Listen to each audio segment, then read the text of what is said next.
Halo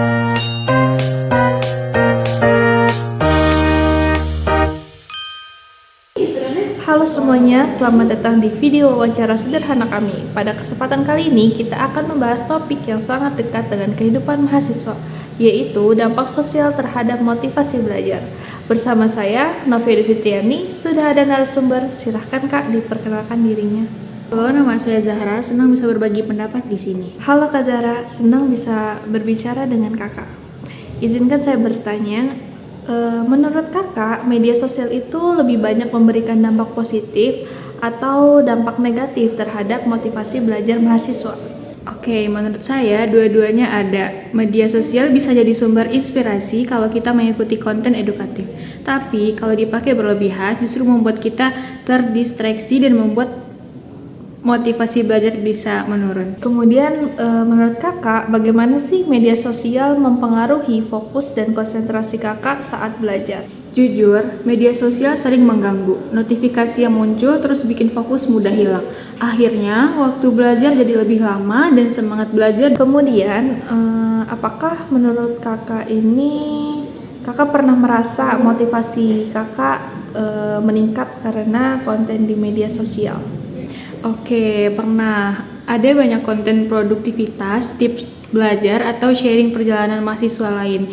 Itu bisa bikin saya lebih semangat dan merasa tidak sendirian dalam proses belajar saya. Oke, baik. Menurut Kakak, strategi apa yang Kakak lakukan agar penggunaan media sosial tidak mengganggu kegiatan belajar Kakak? Saya biasanya atur waktu scrolling, terus mematikan notifikasi saat belajar, jadi masih bisa menggunakan media sosial tapi tidak sampai mengganggu fokus saya. Oke, baik. Terakhir ya Kak, apa pesan dari Kakak untuk mahasiswa lain agar termotivasi belajar meski media sosial sangat dekat dengan kehidupan kita sehari-hari? Oke, pesan yang dapat saya sampaikan, mungkin gunakan media sosial seperlunya saja, pilih konten yang bermanfaat, batasi waktu, dan tetap ingat tujuan belajar.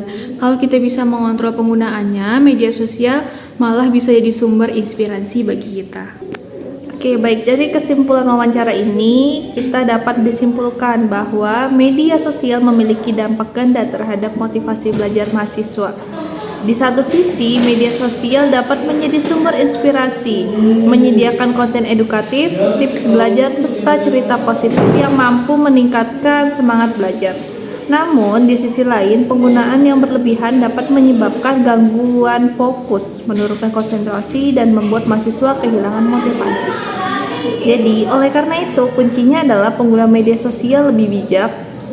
Kemudian kita mengatur waktu, memfilter konten yang diikuti, serta menonaktifkan notifikasi saat belajar. Jika media sosial digunakan dengan terkontrol, media ini justru dapat mendukung produktivitas dan motivasi belajar mahasiswa.